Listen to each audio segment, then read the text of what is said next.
কত ছোট কালো, রোদের জন্যে এই অবস্থা।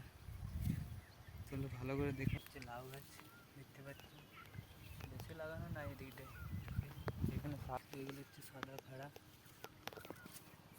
বন্ধুরা, আরেকটা ভিডিওতে তোমাদের সবাইকে স্বাগতম। আজকে দেখতে পেয়ে যে বাড়ি চলে এসেছি, এগুলো আমাদের কিছু কলাই গাছ লাগানো আছে, এগুলো তোমাদেরকেও দেখাচ্ছি। দেখতে ওই কলাই গাছগুলো কিছুদিন আগে লাগানো হলো, তাতে এত বড় হয়ে গেল।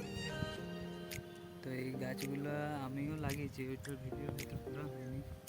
আর এদিকে দেখতে পাচ্ছ ঝিঙ্গা গাছগুলো মরে গেল। ঝিঙ্গাগুলো কত ছোট, কোনো ঝিঙ্গা হয়নি। চলো বরবটি কলাইগুলো তোমাদেরকে দেখি একটু গাছগুলো কেমন হয়।